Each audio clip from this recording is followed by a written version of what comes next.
Assalamu alaikum dear students. I am your instructor Salman Amin Malik for the course Calculus of Variations. Calculus of Variations course जो है ये मैं आपके साथ study कर रहा हूँ, बल्कि लेक्चर डिलीवर कर रहा हूँ. So far हमने Calculus of Variations में अभी तक फॉर्मली जो है प्रॉब्लम्स को सॉल्व करने की टेक्निक जो है वो डेवलप नहीं की. आज का लेक्चर बड़ा इंपॉर्टेंट लेक्चर है because in today's lecture we are going to define the necessary conditions for any functionals to have minimum और मैक्सिमम एट सर्टेन कर्व्स. ठीक है, और ये शुरू से मैं आपको कहता आया कि फंक्शनल जो हैं इनकी क्योंकि इनपुट जो है वो फंक्शंस हैं, तो कौन से फंक्शंस जो हैं फंक्शनल को मैक्सिमाइज या मिनिमाइज करते हैं.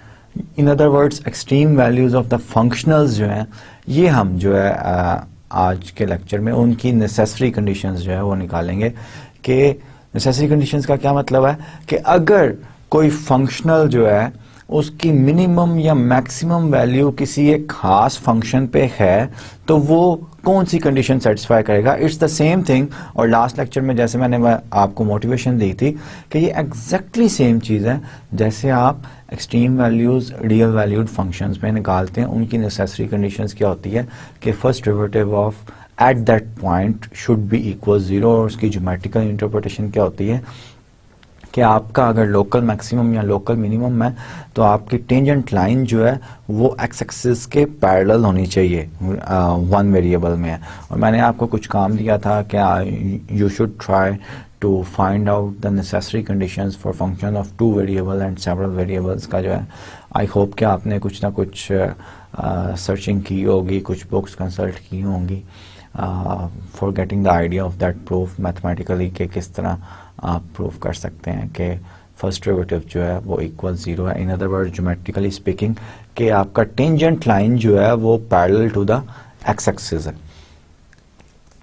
आज हमने you can say that mathematically we are going to start in today's lecture mathematically के जो ऑब्जेक्टिव था कोर्स का कि वेरिएशनल प्रॉब्लम्स जो हैं वेरिएशनल प्रॉब्लम्स या फिर जो फंक्शनल्स हैं उनकी मैक्सिमाइजेशन या मिनिमाइजेशन को स्टडी करना. So in today's lecture we are going to fix the necessary conditions for the for certain type of functionals to have the maximum or minimum. Let's go to the slide and see what we have in today's lecture. Today we are going to have the fifth lecture of calculus of variations. पहले दो lectures में हमने motivations and physical problems की modeling की थी.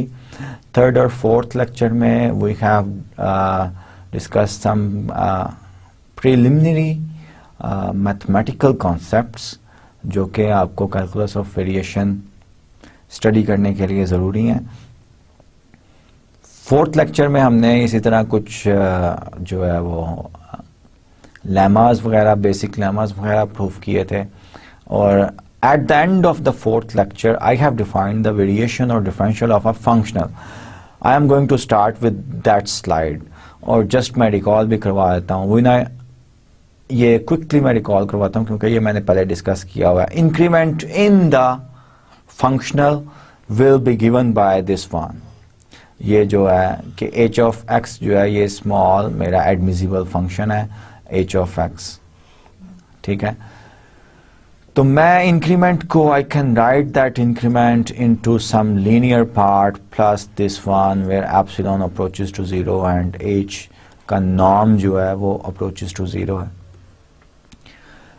तो इस linear part को जो है ये मैं variation of the my functional जो है वो मैंने कहा था variation of functional variation J of H ये मैंने कहा था.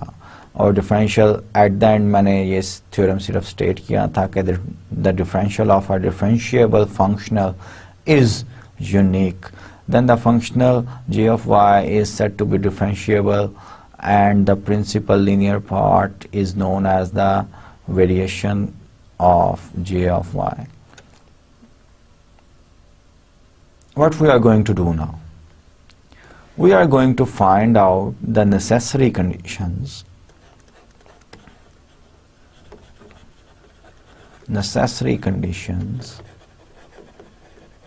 for this type of functional to have a maximum at some y of x. इस पे maximum conditions जो हैं वो हम minimum या maximum जो है वो साबित करने लगे हैं. Consider the functional, this functional जो कि independent variable आपका x है, dependent variable y है और उसका फर्स्ट डेरिवेटिव पे सिर्फ डिपेंड कर रहा है. अभी हम इसी के लिए करेंगे drive, then we generalise the result के n इंडिपेंडेंट वेरिएबल हों, डिपेंडेंट वेरिएबल ज़्यादा हों, उनके डेरिवेटिव्स भी हायर ऑर्डर डेरिवेटिव्स भी हों, उस पर भी हम बात करेंगे इसी कैलकुलस ऑफ वेरिएशंस के कोर्स में. सपोज अब without any loss of generality we are supposing that के g of y has a minimum for this curve, this particular curve. Then minimum की डेफिनेशन से ये होगा. और ये फंक्शनल मैंने ग्राफ भी लिया हुआ है. ग्राफ क्या ये रिप्रेजेंट कर रहा है? ये कह रहा है कि पॉइंट A जो कि x इक्वल्स A पे और x इक्वल्स B पे ये है.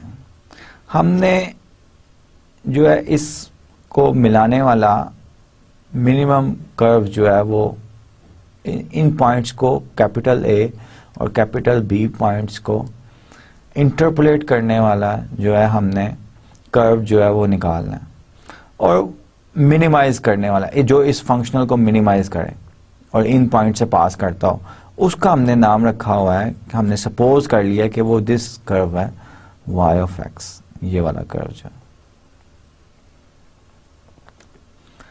अब इस फंक्शनल की वेरिएशन जो है वो हम सपोज करेंगे. इसका मतलब ये हुआ कि फॉर ऑल अदर फंक्शंस, अगर ये मिनिमाइज कर रहा है, ये फंक्शन जो है मिनिमाइज कर रहा है, for all other functions j of y we must have j of y greater than or equal to j of small y, क्योंकि ये मिनिमम वैल्यू है. This is the minimum value. अब ये इन पॉइंट से अगर पास कर रहा है तो for all y belongs to C to AB, y of A equals y of A जो कि ये नंबर है, y of B जो है इंटरपोलेट कर रहे हैं for all y. Minimum value भी अगर y पे है तो small y of A equals y of A होगा, स्मॉल y of B भी इक्वल्स y of B होगा. We expand what we are going to do. Strategy क्या है कि exactly same कि टेलर सीरीज जो है वो हम we are going to expand exactly same idea use करने जा रहे हैं. ठीक है, तो हम क्या करेंगे, टेलर सीरीज में तो x इक्वल्स a पे होता है, a प्लस h हम स्मॉल इंक्रीमेंट लेते थे, तो f of a plus h f dash a plus अगली टर्म्स आपको पता है कि ये क्या होती हैं. यहाँ पे भी एग्जैक्टली यही करेंगे कि हमारा y पे मिनिमम वैल्यू है j की, तो we are going to add करेंगे हम यहाँ पे some small function increment which I call epsilon xi into x. तो एप्सिलॉन मेरा कोई ग्रेटर देन 0 नंबर है, लेकिन xi ऑफ x जो है वो मेरा फंक्शन है. This is my function now, admissible function. और एडमिसिबल फंक्शन क्योंकि इस y ने इंटरपोलेट करना है, ये कंडीशन सेटिस्फाई होनी चाहिए. तो एडमिसिबल फंक्शन जो कि पिछले लेक्चर में मैं h कह रहा था, admissible function should be xi of a भी 0 होना चाहिए और xi ऑफ b भी 0 होना चाहिए. जैसे मैंने पिछले लेक्चर में बताया था, अगर ये कंडीशंस हमारी ना हो तो हमारा जो मिनिमम कर्व है y equals capital Y equals small y जो है ये इंटरपोलेट ना करे इन पॉइंट्स को से पास ना करे. ठीक है, तो capital Y equals y plus xi epsilon xi x where xi x is such that this one admissible function था। ये हम पुट करेंगे यहाँ पे, मेरा j ऑफ y क्या बन जाएगा, small y plus epsilon xi of x। इसको मैं फिर एक्सपैंड करूंगा by using the Taylor series from the supposition क्योंकि ये मिनिमम है, j ऑफ y जो है ये मिनिमम था, minimum at capital Y equals small yx। ठीक है, ये मिनिमम है, तो j ऑफ y जो मैंने स्मॉल इंक्रीमेंट किया है that should be greater than और equal to j of small y for all y plus epsilon xi belongs to CAB। Of course क्योंकि xi जो था ये c square AB, c square नहीं है, twice differentiable space of functions, this is the space of functions. c square बोलना ये it's not the correct way और not the mathematicians way. ठीक है, अब बाय डेफिनेशन रिकॉल करें, j ऑफ y की डेफिनेशन क्या थी हमारी जी, a to b f of x y, capital Y मैं यहाँ पे लिख रहा हूँ, y prime first derivative dx। By definition j of small y plus epsilon x independent variable as it is, the function the input as it is, और ये क्या होगा, जो इनपुट थी एप्सिलॉन xi उसका फर्स्ट डेरिवेटिव, ये equal होता है y डेरिवेटिव प्लस एप्सिलॉन तो कांस्टेंट है, xi डेरिवेटिव, ये देख लें यहाँ पे यही लिखा हुआ है dx। तो ये हमने जस्ट इवेल्युएट किया है फंक्शनल को। Recall that the Taylor series for function of two variable is this one. ये एनालिसिस में या कैलकुलस में आपने डिस्कस की होगी। f of u plus h plus v plus k x equals u v पे हम ये एक्सपैंड कर लें टेलर सीरीज को, और हमारे इंक्रीमेंट क्या है, our increment are h and k। This is equals f of u comma v plus h partial f over partial u evaluated at x equals u v, ये सब जो है partial derivative evaluated at u v हैं। और next term जो है, क्योंकि Taylor series infinite series होती है, these terms involve the second order terms in terms of h and k। अब अगर मैं इस सेकेंड ऑर्डर टेलर सीरीज में जो स्मॉल f लिया हुआ है इसको मैं कैपिटल F ले लूं, और इनफैक्ट इस जो मैंने ये फंक्शनल में हमारा f है इस पे हम टेलर सीरीज अप्लाई करने लगे हैं, तो स्मॉल f को कैपिटल F के इक्वल ले लूं, u इक्वल्स y ले लूं, h इक्वल्स एप्सिलॉन xi ले लूं, v इक्वल्स y प्राइम ले लूं, k equals epsilon xi prime ले लूं, then applying the Taylor series I can have this functional jy equals a of integral a to b f of x as it is y plus comma y prime. मैं इन दो variables के correspond कर रहा हूं, y और y prime के correspond, ये तो एज इट इज, इसको मैं क्योंकि ये इंडिपेंडेंट वेरिएबल है इसको मैं एज इट इज ले रहा हूं अपने फंक्शन में। तो इस फंक्शन को जो कि function of in fact could be treated as three variables, लेकिन इंडिपेंडेंट वेरिएबल एक ही है, इस पे एक्सपैंड कर रहा हूं, प्लस मेरा एप्सिलॉन xi h है, partial f over partial y plus epsilon xi prime partial f over partial y prime plus order of epsilon, epsilon क्योंकि स्मॉल नंबर है मैंने एप्सिलॉन ही लिख दिया, एप्सिलॉन स्क्वायर dx। अब इसको मैं इंटीग्रल है, इसको मैं स्प्लिट कर सकता हूं, स्प्लिट किया this dx when goes with this one, ये तो मेरा jy है, इंटीग्रल विद दिस, ये मेरा क्या है, j of y, जो ये लिखा हुआ, ये क्या है, बाय एनालॉजी ये जो मेरा आ रहा है इसको मैंने variation of my functional j कह दिया, ठीक है, लीनियर टर्म जो है ये हो गया, वेरिएशन हो गया, जो कि मैंने यहां पे ये लिखा भी हुआ है। अब मेरा इंक्रीमेंट जो है by using Taylor series in two variable, उसको मैं इस फॉर्म में लिख सकता हूं। नेक्स्ट क्या है, if the functional jy has a minimum at y equals y, then the first variation of delta j, that is first variation को 0 होना पड़ेगा। Let's go to the next slide, previous slide। ये Taylor series expansion करने से हमारे पास ये expression आ गया। इस एक्सप्रेशन से मैं ये लिख सकता हूं j of y plus epsilon xi minus j of y equals delta j, ये वेरिएशन है। अब ये वेरिएशन जो है, अगर ये मिनिमम पॉइंट है तो इसका साइन जो है j of y plus epsilon xi जो है माइनस jy, ये पॉजिटिव होगा।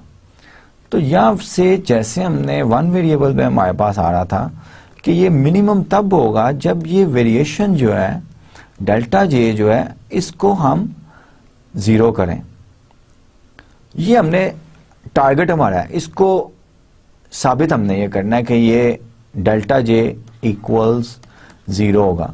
अब रिकॉल करें वन वेरिएबल में अगर डेल्टा j 0 नहीं आता तो we are reaching the contradiction. So this is the necessary condition. This is the necessary condition for a functional to have a minimum के वेरिएशन जो है j की वो 0। Let's prove this one. इसको साबित करते हैं। Suppose on contrary that delta j is not equals to 0. Exactly जैसे वन वेरिएबल के केस में हम प्रोसीड किए थे।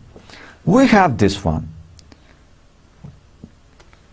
So the sign of jy minus j small y, और यहाँ पे ये जो y जो है कैपिटल Y जो है ये small y plus epsilon xi है। Sign of this one equals the sign of variation of j।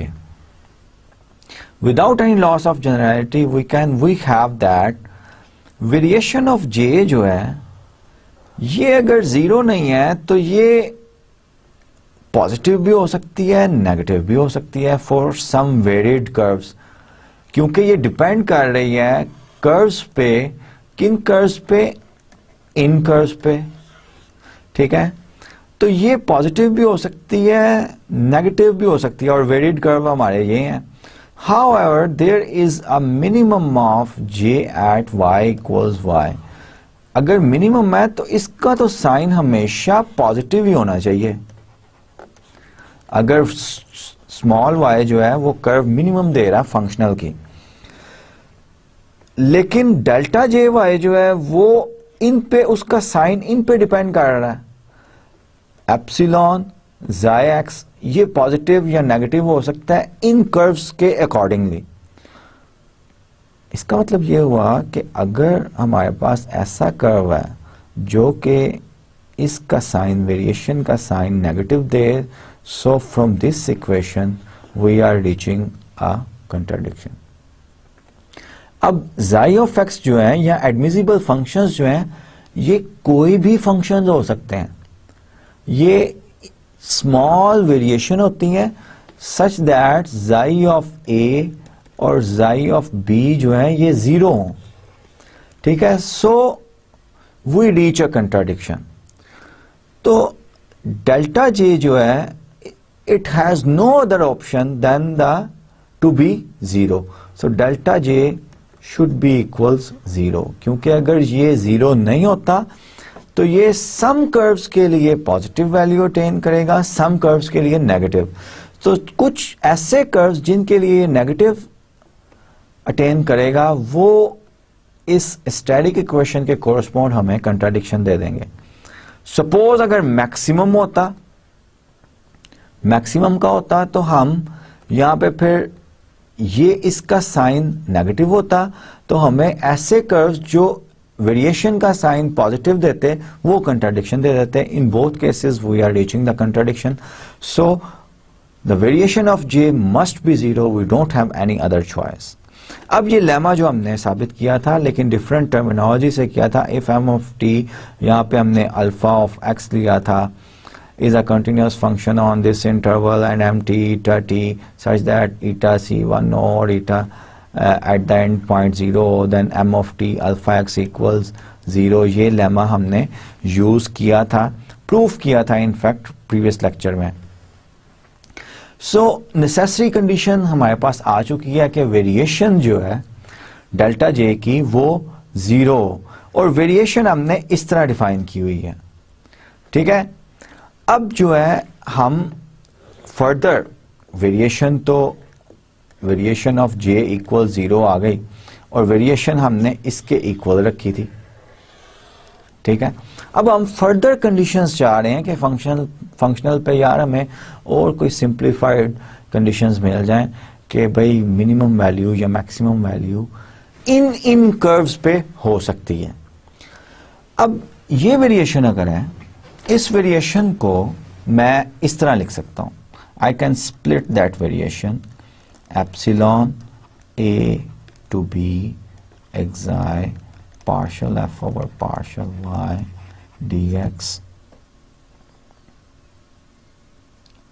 Plus a to b xi prime partial F over partial Y prime d x. अब इस जो case पे है, इस पे मैं क्योंकि एक्साई प्राइम है यहाँ पे और integration with respect to x है, एक्साई प्राइम जो था ये d xi over d x है। अब ये इंटीग्रेशन बाय पार्ट्स मैं करूंगा।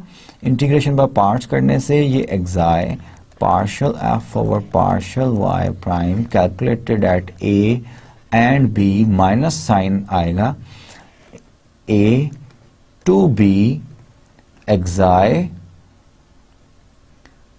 as it is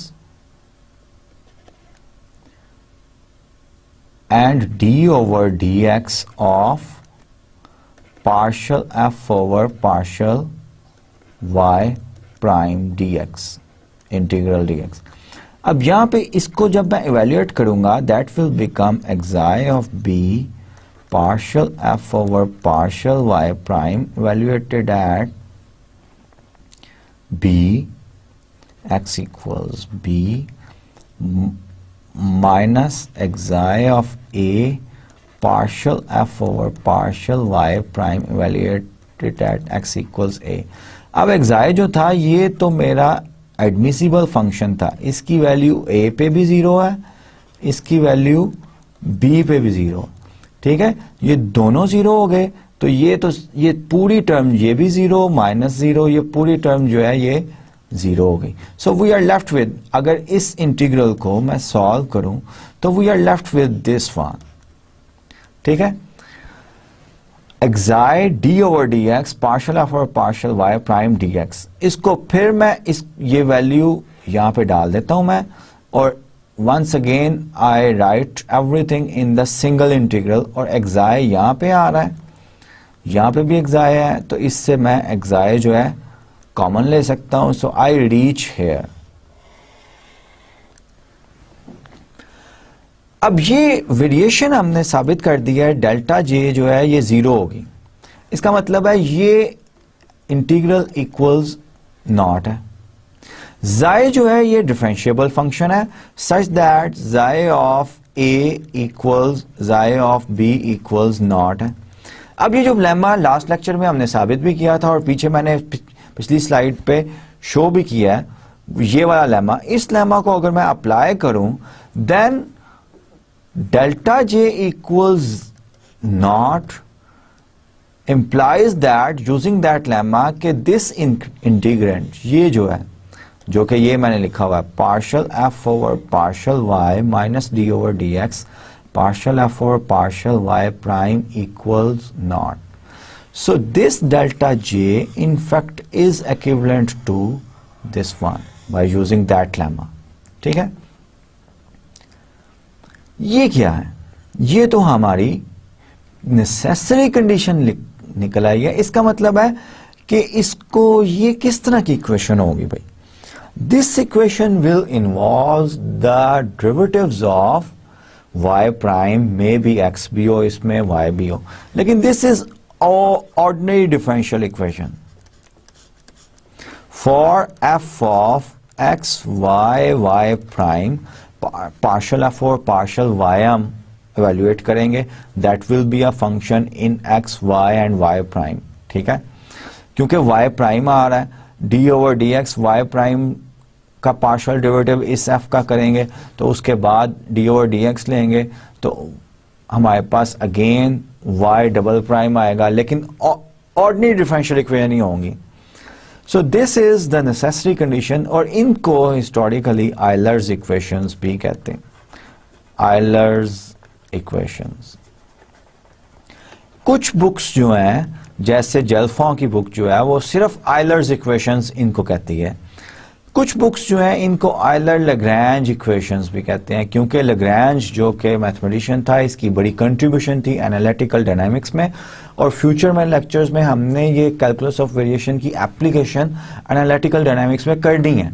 ठीक है, तो ये क्या एनालिटिकल डायनामिक्स होती है ये सब मैं आपको एक्सप्लेन करूंगा. ये इक्वेशंस जो हैं इनको आयलर्स इक्वेशंस भी कहते हैं, यूलर-लैग्रेंज इक्वेशंस भी कहते हैं. तो delta variation of j equal 0 gives us these equations. इसका मतलब है कि अगर y जो है वो एक्सट्रीम वैल्यू है फंक्शनल j की, तो y is a solution of this equations.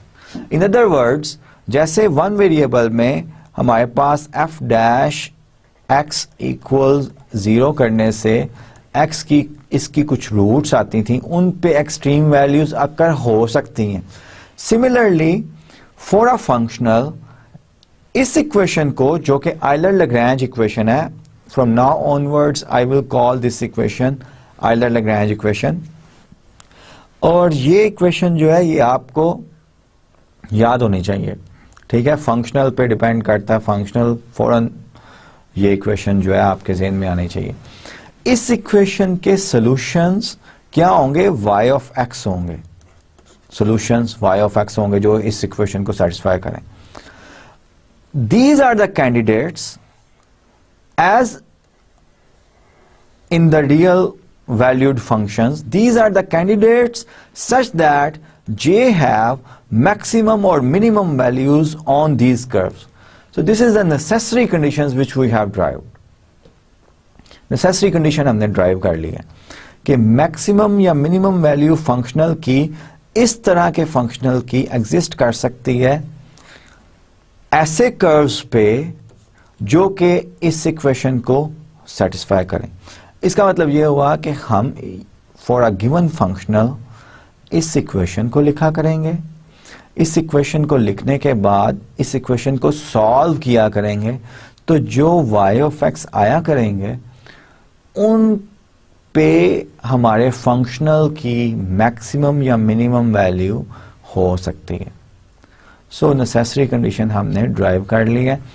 ये जो थ्योरम जो है, ये जो मैंने पिछली स्लाइड्स पे वर्किंग की है mathematically, we have proved these theorems. पहला theorem, a necessary condition for the functional J A B J Y equals integral a b f of x y y prime to have an extremum, whether maximum or minimum at y equals small y is के variation जो है वो 0. अब इसी variation से हमने क्या condition निकाली है कि partial f over partial y minus d over d x partial f over partial y prime equals not, जो कि यूलर-लैग्रेंज इक्वेशंस हमने कहा है. So we have the first, in fact the second theorem of calculus of variation, and the which is also called the Euler-Lagrange variational principle, a necessary condition for the functional, this one. और ये हमने ये भी proof किया और ये भी proof किया mathematically.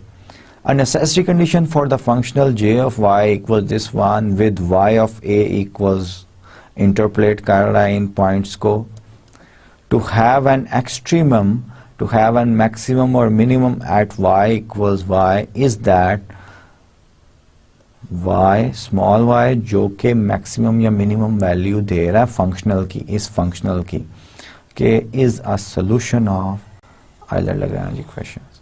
This is known as the Euler-Lagrange variational principle. Now we are in a position to solve each mathematical problem which we have formulated in lecture number 2 from the physical problems. Physical problems से जितने भी हमने mathematical problem formulate किए थे उन सब को हम solve कर सकते हैं, लेकिन जिंदगी अभी इतनी आसान नहीं है. ये इसके solutions हमें पता चलेंगे तो फिर हम कर सकेंगे solutions of y of x. लेकिन इसके solutions जो होंगे वो candidates होंगे कि इन पे minimum या maximum value हो सकती है. Actual find करने के लिए कि भाई maximum या minimum value है या नहीं है, उसके लिए हमें जैसे हम किया करते थे रियल वैल्यूड फंक्शन के लिए कि क्रिटिकल पॉइंट्स निकाले, उन पे वैल्यूज कैलकुलेट की एब्सोल्यूट मिनिमम या मैक्सिमम के लिए. जो एब्सोल्यूट वैल्यू होती थी वो हम लेते थे, फिर मैक्सिमम या मिनिमम वैल्यू होती थी उस पॉइंट पे हम कहते थे कि ये मैक्सिमम या मिनिमम वैल्यू है. इसी तरह हम इसमें भी हमारे पास है. रिमार्क क्या है? The curves on which the functional can have extremum are the solutions of Euler-Lagrange equations. A curve y which is the solution of variation of j, or equivalently the Euler-Lagrange equation, is called a critical curve. बिल्कुल same terminology, critical points जैसे होते हैं. और अगर किसी x equals c जो है ये क्रिटिकल पॉइंट है, f of c हम बनाते थे तो हम कहते थे कि इस क्रिटिकल पॉइंट ने इस फंक्शन को स्टेशनरी कर दिया. एग्जैक्टली इसी तरह की टर्मिनोलॉजी यहाँ पे है. और equivalently the Euler-Lagrange equation is called a critical curve and the functional jy is the stationary value of j. अब इस फंक्शनल का इनपुट तो फंक्शंस थे, y जो है अगर इसको क्रिटिकल पॉइंट है यानी कि Euler-Lagrange इक्वेशंस का सॉल्यूशन है, Euler-Lagrange इक्वेशन का सॉल्यूशन है y, तो j ऑफ y को हम कहेंगे कि ये स्टेशनरी वैल्यू है, स्टेशनरी वैल्यू ऑफ j, जैसे हम रियल वैल्यूड फंक्शंस में कहते थे. लेकिन अगर एक्सट्रीम वैल्यू एस्टैब्लिश करनी हो तो हम इस वेरिएशन का साइन देखेंगे. इस वेरिएशन का साइन अगर पॉजिटिव होगा तो j ऑफ y जो है ये मिनिमम वैल्यू होगी.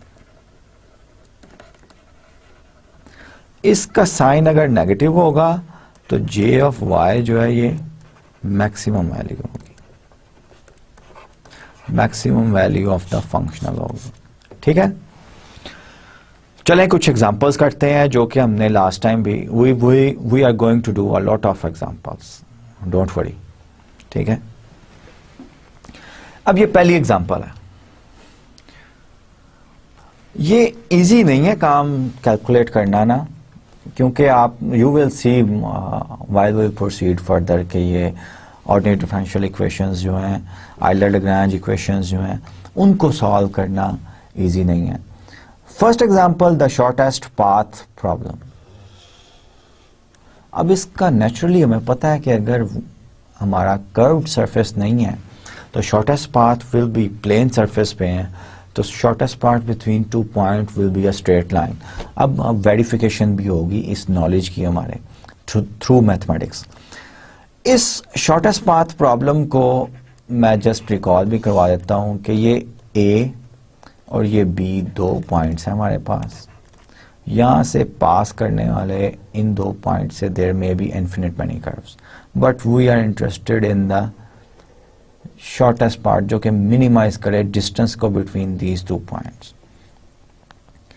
और ये आर्बिट्रेरी कर्व लेके, आर्क लेंथ लेके, डीएस लेके हमने इसका फंक्शनल ये ड्राइव किया था कि इसका फंक्शनल ये है कि y j of y equals integral a to b square root of 1 plus y prime, और y प्राइम जो है यहाँ पे ये क्या है, dy ओवर dx है।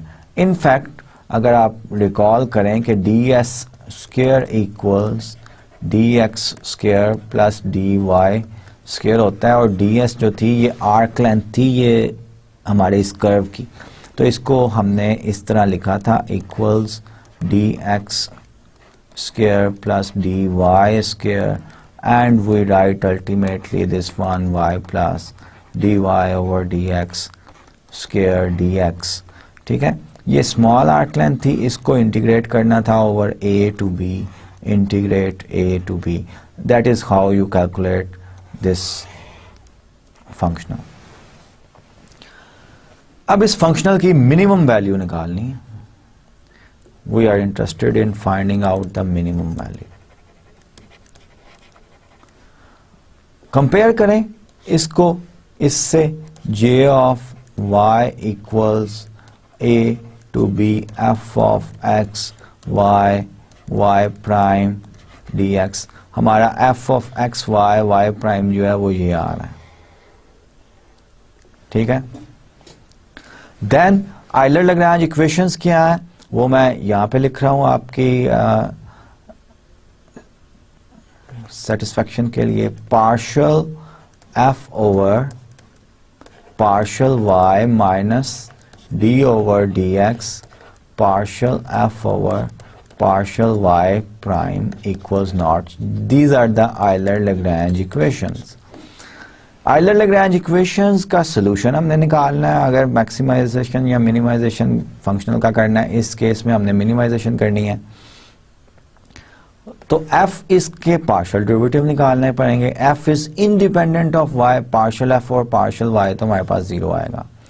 पार्शियल f और पार्शियल y प्राइम ये हमें पता है कि सारे की पावर 1/2 है, 1/2 माइनस 1/2, अल्टीमेटली पार्शियल डेरिवेटिव ये आएगा। और पार्शियल f और partial y where we have used this term fact that f of x का अगर डेरिवेटिव 1/2 हो, that is equals 1 over f of x 1/2 आगे f डैश x, और f dash x inside f of x हमारा क्या है, ये complete 1 plus y dash. तो इसका जब हम करेंगे पार्शियल डेरिवेटिव तो हमारे पास ये आएगा, 2 से कैंसिल हो जाएगा क्योंकि 2y प्राइम हमारे पास आएगा। और पार्शियल डेरिवेटिव हम with respect to y prime ले रहे हैं, इसीलिए जो आपका स्क्वायर रूट में जो टर्म है वो 1 प्लस y प्राइम स्क्वायर था। ठीक है, तो इसका क्या आएगा, 0 प्लस 2y प्राइम, क्योंकि हम partial derivative with respect to y prime ले रहे हैं। Most of the students do this mistake कि वो यहाँ पे आगे y डबल प्राइम लिख देते हैं। वो समझ जाते हैं कि ये x से हम डेरिवेटिव ले रहे हैं, x से कोई डेरिवेटिव नहीं ले रहे हैं, पार्शियल डेरिवेटिव ले रहे हैं with respect to y prime. तो ये हमारे पास आ गया। आयलर-लैग्रेंज इक्वेशंस जो ये हैं इनमें पुट करें, 0 minus d over d x y prime over square root of 1 plus y prime square equal 0, ये आ जाएगा। ठीक है, अब इसको मैंने सॉल्व करना है। इसको सॉल्व करने के लिए मेरे पास क्या है कि d over d x y prime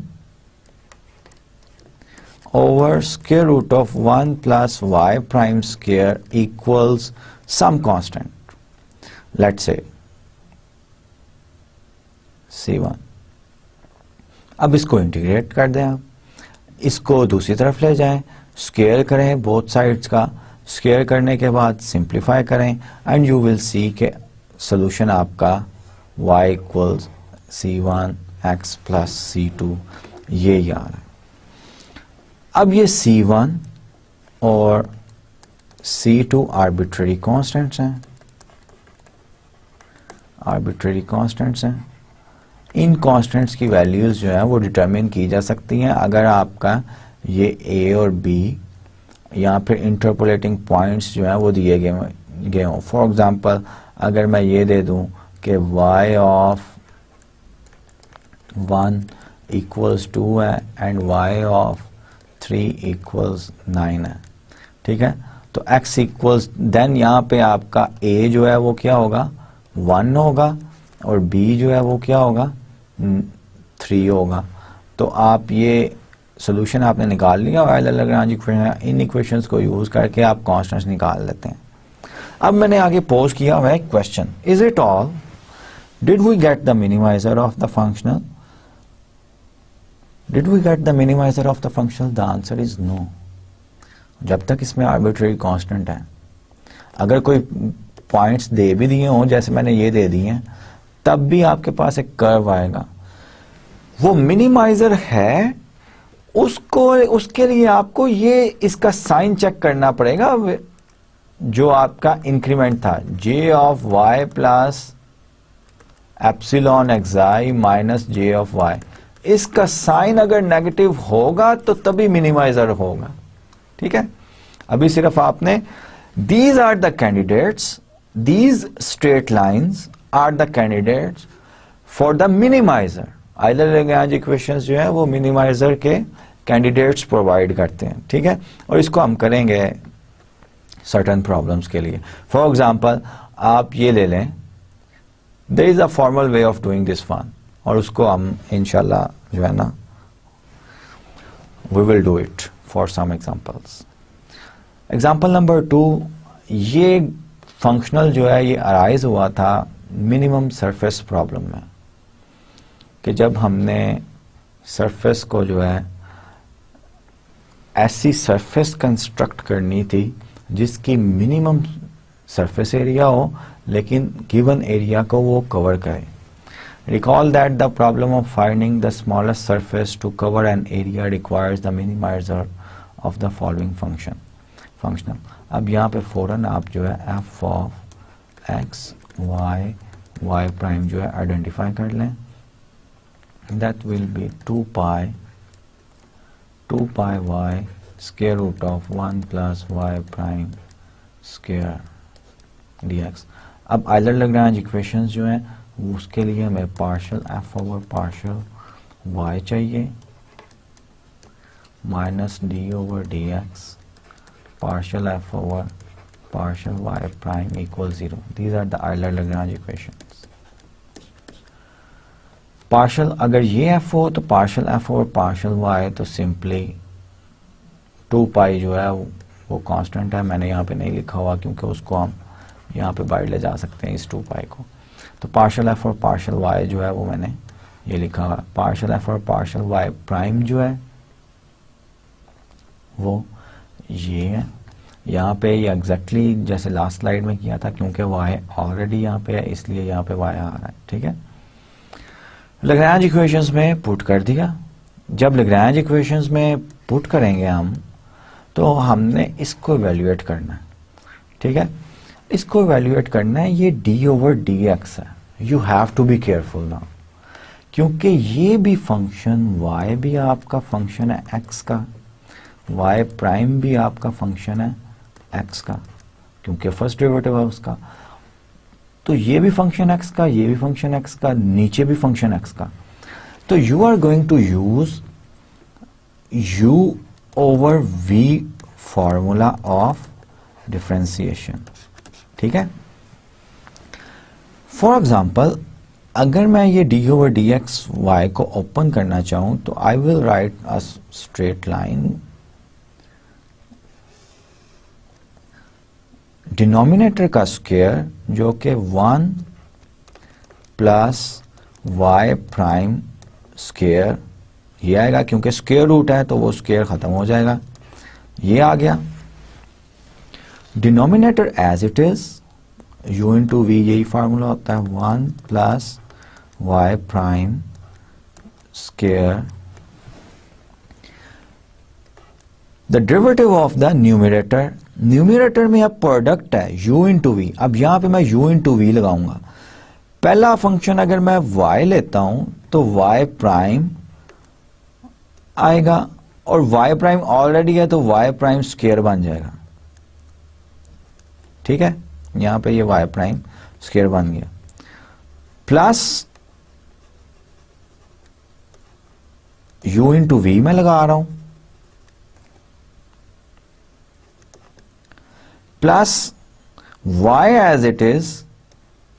अब y प्राइम को मैंने करना है, y प्राइम क्या आएगा उसका, y डबल प्राइम, ये भी एक टर्म हुई है, minus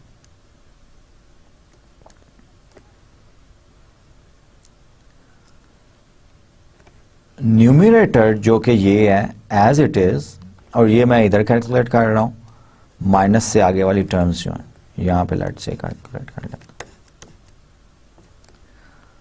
y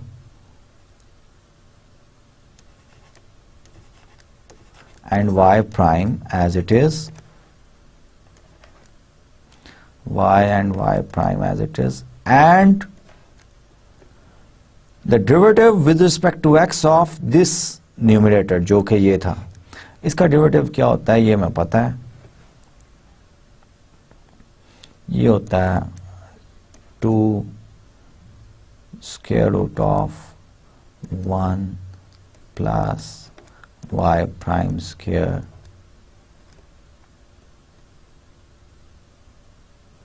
with respect to x कर रहे हैं हम, तो यहाँ पे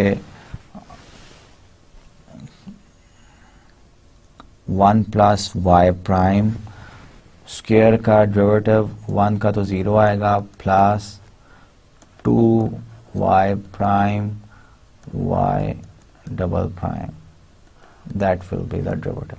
अब ये देखें, अब यहाँ पे एक्सप्रेशन ये नेगेटिव है, ये डिनोमिनेटर यहाँ पे भी आ रहा है, तो यू विल सी के इसको आप सिंप्लीफाई करने के बाद इसका एलसीएम लेना पड़ेगा आपको।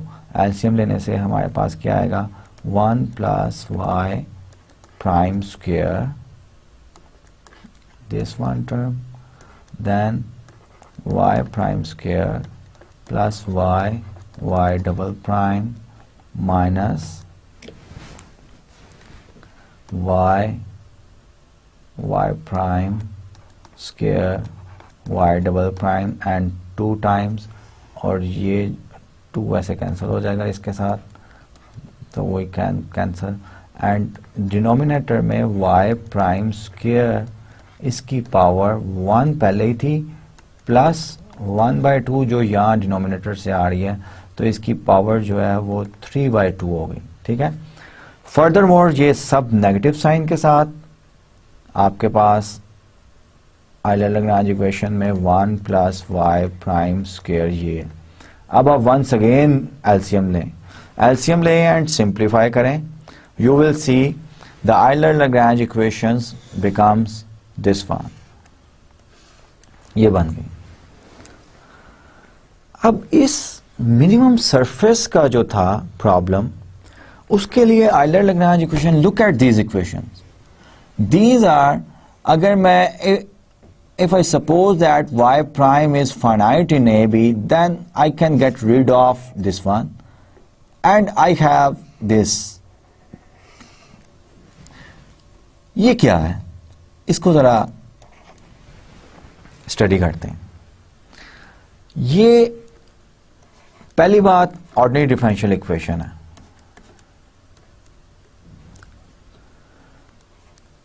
अब ये लीनियर ऑर्डिनरी डिफरेंशियल है, नॉन लीनियर ऑर्डिनरी डिफरेंशियल है। इसके सॉल्यूशंस जो हैं, solutions of this one are candidates for the maximum और minimum of the given functional. अब अगर ऑर्डिनरी डिफरेंशियल इक्वेशन आप सॉल्व ही ना कर सकें, तो इसका मतलब है कि आप मिनिमाइजर नहीं या मैक्सिमाइजर नहीं निकाल सकेंगे। इट मीन्स कि ऑर्डिनरी डिफरेंशियल इक्वेशन आपको सॉल्व करनी आनी चाहिए। अब ये ऑर्डिनरी डिफरेंशियल इक्वेशन ही सिर्फ नहीं है, ये non linear ordinary differential equation है। नॉन लीनियर की कैटेगरी में भी ये क्वाजी नॉन लीनियर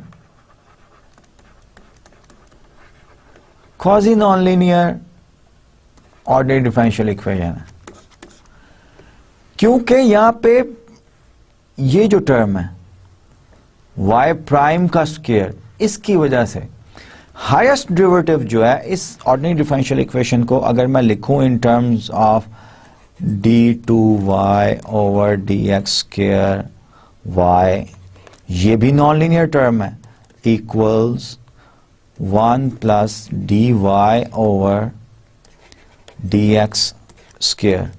इस ऑर्डिनरी डिफरेंशियल इक्वेशन का सेकंड ऑर्डर है, it is second order ordinary differential equation और नॉन लीनियर है। और नॉन लीनियरिटी जो है वो दो तरह की टर्म्स से है, dy ओवर dx का स्क्वायर भी है और y multiply dependent variable multiply भी हो रहा है सेकंड ऑर्डर डेरिवेटिव के साथ। याद रखिएगा कि नॉन लीनियर इक्वेशंस जो हैं, even ordinary differential equations are harder to solve. तो इसके लिए हम ये एक छोटा सा ट्रिक हमारे लिए काम कर जाएगा कि we will see that y double prime जो है इसको हम इस तरह लिखा जा सकता है जो कि dy प्राइम ओवर dx है, और इसको हम इस तरह लिख सकते हैं dy prime over dy over dx, dy हमें पता है y प्राइम होता है, और इसको हम इस तरह लिख सकते हैं 1/2 d over dy of y prime.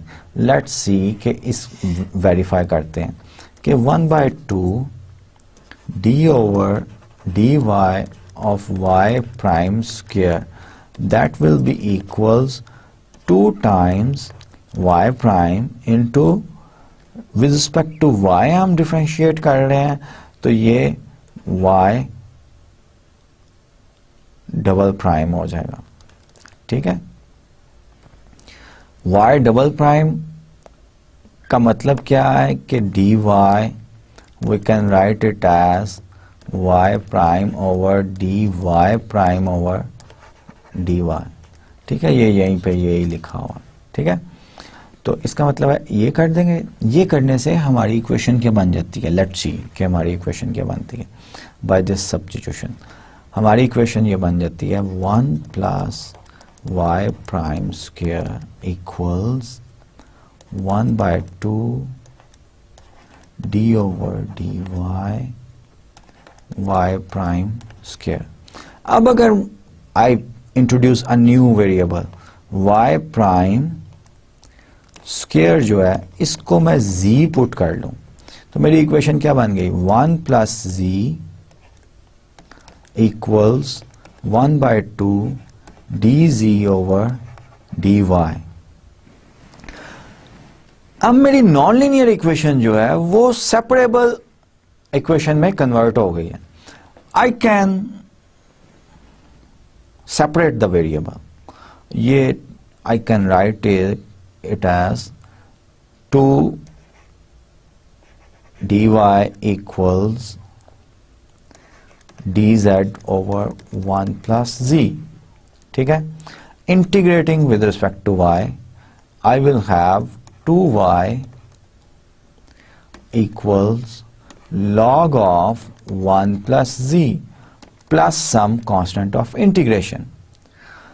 अब मैंने क्या करना है, अब मैंने z की क्या वैल्यू थी, z की वैल्यू थी y प्राइम स्क्वायर, वो मैं डाल देता हूं। In other words I can write 1 plus, तो इसको मैं एंटी लॉग लेके I can write it as 1 plus z equals exponential of something, and ultimately I have to integrate once again, and it's just a matter of calculation। You will see कि ultimately आपका solution जो है वो y equals cos hyperbolic x plus c1 over c2, where c1 and c are constants. ये constants जो हैं ये आपके इंटीग्रेशन के कांस्टेंट्स हैं, लेकिन आइडिया मैंने आपको दे दिया है कि ये चेंज ऑफ वेरिएबल करके you will convert your equation into the separable ordinary differential equation which is non linear नहीं है, और उसको आप इजीली सेपरेट कर सकते हो। सेपरेशन करने के बाद you will have the solution. इस सॉल्यूशन से z equals y prime square आप वंस अगेन पुट कर सकते हो, उसको फिर आप दोबारा इंटीग्रेट करोगे once again and you will have this solution. So you will from this example what we have realized that solving or getting the minimizer of the functional, it's not an easy thing, and you will see that most of the time कि आपका जो ordinary differential equation होगी वो non-linear equation होगी, और non-linear equations को solve करना there is no fixed technique to solve the non-linear equation. Non-linear ordinary differential equations जो हैं ये problematic हैं mathematicians के लिए, not only the ordinary differential equation लेकिन पार्शियल डिफरेंशियल इक्वेशन भी। ऑर्डिनरी डिफरेंशियल इक्वेशंस को टैकल करने के लिए कुछ हमारे पास टेक्निक्स हैं। फॉर एग्जांपल आज सेकंड एग्जांपल में हमने ये देखा है कि अगर हम चेंज ऑफ वेरिएबल कर लें then we will be able to convert that non linear ordinary differential equation into linear ordinary differential equation, और उस लीनियर ऑर्डिनरी डिफरेंशियल इक्वेशन को चेंज ऑफ वेरिएबल से हम इजीली सॉल्व कर सकते हैं। जब उसको सॉल्व कर लेते हैं तो हमारे पास नॉन लीनियर इक्वेशन का सॉल्यूशन आ जाता है। लेकिन there exist some non linear even ordinary differential equation which are very tough to solve, और जब हम कैलकुलस ऑफ वेरिएशंस की एप्लीकेशंस करेंगे एनालिटिकल डायनामिक्स में देन यू विल रियलाइज कि it's not an easy task to solve the non linear ordinary differential equation. वैसे hierarchy of difficulty level जो है वो इस तरह चलता है कि आपका जो है ordinary differential equations linear are easier to solve, in fact उसका सोल्यूशन हमेशा एग्जिस्ट करता है, एक्सप्लिसिट चाहे आप ना निकाल सकें लेकिन सोल्यूशन एग्जिस्ट करता है। Non linear ordinary differential equations जो है वो कंपैरेटिवली डिफिकल्ट होती हैं, but we can have certain techniques to get to the solutions of certain non-linear ordinary differential equations. लेकिन single non-linear ordinary differential equation जो है उसको सॉल्व करना जो है वो rather easier है कि system of non-linear equations को सॉल्व करना। एक से ज्यादा है और वो coupled हैं, उनको सॉल्व करना और ज्यादा मुश्किल है non-linear equation का। इसी तरह partial differential equations जो है वो linear ऑर्डिनरी डिफरेंशियल इक्वेशन से कंपैरेटिवली ज्यादा मुश्किल है सॉल्व करना। Non linear partial differential equations जो है वो और ज्यादा कॉम्प्लिकेटेड है, चेंज ऑफ वेरिएबल भी वर्कआउट समटाइम्स कर जाता है समटाइम्स नहीं, लेकिन non linear partial differential equations या ऑर्डिनरी डिफरेंशियल इक्वेशंस ओडीज के लिए तो कुछ थ्योरीज हैं जो कि नॉन लीनियर को सॉल्व कर सकती हैं, लेकिन पार्शियल डिफरेंशियल इक्वेशंस के लिए there does not exist specific theory जो कि partial differential equations को नॉन लीनियर को सॉल्व कर सकते हैं, लेकिन डिफरेंट थ्योरीज लोगों ने डेवलप की हुई हैं जो कि certain classes of non linear partial differential equations को जो है वो सॉल्व करते हैं। तो अभी ये वी हैव रियलाइज्ड कि ये जो आपका यूलर-लैग्रेंज इक्वेशंस हैं, ये इक्वेशंस जो हैं ये non linear ordinary differential equations को अराइज हो सकती हैं। Once non linear ordinary differential equation आ गई उसका सॉल्यूशन इटसेल्फ प्रॉब्लम है, निकालना मुश्किल है। अगर निकाल भी लें तो फिर वो कैंडिडेट्स हैं जो कि मैक्सिमाइज या मिनिमाइज कर सकते हैं आपके फंक्शनल को, फिर आपने साइन चेक करना होता है कि इनका जो है वो एट दीज कर्व्स जो कि यूलर-लैग्रेंज इक्वेशंस के सॉल्यूशंस हैं उन कर्व्स पे क्या सॉल्यूशन साइन क्या है, पॉजिटिव है या नेगेटिव है। पॉजिटिव है तो मिनिमाइजर, नेगेटिव है तो मैक्सिमाइज करेगा वो कर्व। ठीक है, अब हम जो है नेक्स्ट एक जल्दी से क्विकली जो है we have some time, quickly जो है वो कर लेते हैं एक और एग्जांपल, उस एग्जांपल के बाद फिर हम जो है आज का लेक्चर कंक्लूड करेंगे। Find the extremal of the functional this one. अब कुछ बुक्स इस तरह भी फंक्शनल लिखती हैं। फॉर एग्जांपल यहाँ पे अब integration with respect to time t है, वेरिएबल टी। अब मुझे पता चल रहा है कि मेरा जे ऑफ और एक्स डॉट लिखा हुआ है। ये मैकेनिक्स की बुक्स जो हैं वो नॉर्मली इस तरह लिखती हैं, एक्स डॉट इनफैक्ट क्या होता है, ये D x over D T होता है। ठीक है, तो इसका मतलब मेरा फंक्शनल इस एग्जांपल में जे ऑफ एक्स है। तो एक्स हो या वाई हो, इट डजेंट मैटर। और फंक्शनल इनफैक्ट है क्या, जे ऑफ एक्स इक्वल्स 1 to 2। अब F of T, independent variable मेरा टी है, डिपेंडेंट वेरिएबल मेरा क्या है, एक्स ऑफ टी और एक्स डॉट ऑफ टी। पहले हम प्राइम यूज कर रहे थे, ये एग्जांपल मैंने डेलिबरेटली इसीलिए डाली थी कि आपको डिफरेंट बुक्स की नोशंस जो हैं वो पता चलें। और यहाँ पे डी ऑफ टी, ये फंक्शनल है। इसका मतलब है आपका F of T x, x dot जो है वो क्या दिया गया है, एक्स डॉट स्क्वायर 4t, ये आपका फंक्शनल है। आयलर-लैग्रेंज इक्वेशंस जो हैं वो इस फंक्शनल के लिए, जैसे ये यहां पे लिखा भी हुआ है टी नॉट और टी वन। अब इस फंक्शनल के लिए आयलर-लैग्रेंज इक्वेशन क्या बनेगी, partial F over partial x minus d over D T partial F over partial x dot equals not. अब इनको मैं माइनस से मल्टीप्लाई कर दूं तो मैं इस तरह भी लिख सकता हूं। ठीक है, तो इट डजेंट मैटर, माइनस से मल्टीप्लाई कर दें क्योंकि जीरो दूसरी साइड पे जीरो है, वी कैन डू इट। और इसको मैंने पार्शियल एफ और पार्शियल एक्स डॉट को एफ ऑफ एक्स डॉट जो है ये भी लिखा हुआ है क्योंकि कुछ बुक्स इस तरह भी लिखती हैं। तो आयलर-लैग्रेंज इक्वेशंस जो है वो मेरी ये बन गई। अब फंक्शनल ये था, तो partial F over partial X तो यहाँ पे है ही नहीं, so partial derivative of F with respect to X वो तो जीरो हो गया। Partial derivative with respect to X dot जो है वो क्या बनेगा मेरा, एक्स डॉट ओवर 2t। बार बार मैं कह रहा हूं कि this is the partial derivative with respect to X dot, इसीलिए मैंने 2x डॉट सिर्फ लिखा है और 2 कैंसिल हो गया 4 से और यहाँ पे 2 है, ये आपका x डॉट। आयलर-लैग्रेंज इक्वेशंस क्या बन जाती हैं, इसको जीरो यहाँ पे पुट किया, इसको यहाँ पे पुट किया, ये इक्वेशंस बन गई। ये इक्वेशंस मेरी क्या कहती हैं, x equals c t square plus d, ये इक्वेशन बन गई। ये सोल्यूशन है। सी और d, c and d are constants of integration. इनको मैं डिटरमिन भी कर सकता हूं इस केस में क्योंकि मुझे कर्व इस तरह का दिया गया है। अब x ऑफ 1 इक्वल्स 5 है, x ऑफ 1 इक्वल्स 5 इक्वल्स सी 1 क्या है, 1 नहीं आएगा, c प्लस डी इक्वल्स 5, ये पहली इक्वेशन आ गई। x ऑफ 2 जो है वो 11 है, तो 11 इक्वल्स 4c प्लस डी, ये दूसरी इक्वेशन आ गई।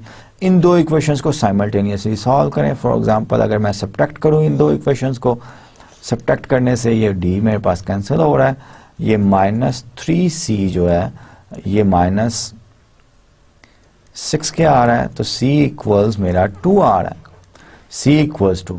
सिमिलरली किसी इक्वेशन में c इक्वल्स 2 आप डाल के d की भी वैल्यू, जो कि d की वैल्यू क्या आएगी, 3 आएगी। तो ये आपके पास फंक्शनल आ गया, कैंडिडेट आ गया जो कि इस फंक्शनल को मिनिमाइज या मैक्सिमाइज जो है वो कर सकता है। ठीक है, does the extremal x equals 2t square plus 3 maximize और मिनिमाइज j। ये इस क्वेश्चन का आंसर, इन अदर वर्ड्स कि इस कैंडिडेट पे जो कि अभी हमने एग्जांपल की है, फंक्शनल निकाला है जिस पे फंक्शन निकाला है जिस पे गिवन फंक्शनल की मिनिमाइज या मैक्सिमाइज वैल्यू, मैक्सिमम वैल्यू हो सकती है, ये डिसाइड करना कि ये मिनिमाइज कर रहा है या मैक्सिमाइज कर रहा है, इसको हम इंशाल्लाह नेक्स्ट लेक्चर में देखेंगे क्योंकि it involves the sign of the j plus some admissible function, small function variation, such that h of 1 and h of 2 equal 0, क्योंकि इस प्रॉब्लम में हमारा इंटरवल के जो पॉइंट्स एंड पॉइंट्स हैं वो 1 एंड 2 हैं। तो नेक्स्ट लेक्चर में इंशाल्लाह हम इसको फर्दर आगे लेके चलेंगे कि किस तरह डिसाइड करना है कि मिनिमाइजेशन और मैक्सिमाइजेशन यूलर-लैग्रेंज इक्वेशंस के सॉल्यूशंस जो हैं वो मिनिमाइजर हैं या मैक्सिमाइजर हैं। ठीक है, till the next lecture, take very good care of yourself and your dear ones. अल्लाह हाफिज़।